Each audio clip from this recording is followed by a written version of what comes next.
গতকাল আমি বাপের বাড়ি এসেছি, আর চলো আজ তোমাদের আমার মায়ের রেসিপি শেয়ার করি।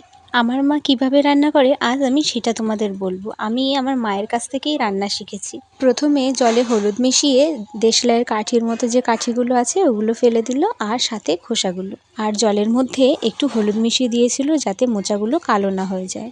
মোচা ছাড়ানোর পরে আলুগুলো চাক করে কেটে নিয়েছিল, আর ওইদিকে মশলার জন্য বেটে নিয়েছিল জিরে, আদা আর কাঁচা লঙ্কা। তারপর কড়াই গরম হলে তেলে জিরে, তেজপাতা আর টমেটো ফোড়ন দিয়ে আলু ভাজতে বসিয়ে দিল।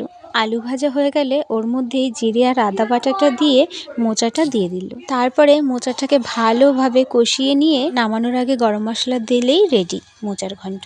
আর সাথে করেছিল সজনে পোস্ত। প্রথমে শিলে সর্ষে, পোস্ত আর কাঁচা লঙ্কা ভালো করে বেটে নিয়েছে। তারপরে সজনের মতো করে চাক করে কেটে নেওয়া আলুগুলোকে ভাজতে বসিয়ে দিল, আর ভাজার মধ্যে টমেটো, লবণ, হলুদ একবারে দিয়ে দিল। তারপরে এগুলোকে ভালো করে কষে নিয়ে কেটে রাখা সজনেগুলো দিয়ে দিল। এগুলো আমার শ্বশুর বাড়ির, আমি আসার সময় আমার শাশুড়ি মা আমাকে ব্যাগের মধ্যে দিয়ে দিয়েছিল। সজনে আর আলু কষে গেলে বাটা মশলাটা ওর মধ্যে দিয়ে ভালো করে নাড়িয়ে নিয়ে পরিমাণ মতো জল দিয়ে দেওয়া হলো। জল দিয়ে ঢাকা দিয়ে কিছুক্ষণ ফুটতে দেওয়া হলো। তারপরে ঢাকনাটা তুলে নামিয়ে নেওয়া হলো, আর একটু পরিমাণ মতো চিনি দেওয়া হলো। ব্যাস রেডি সজনে।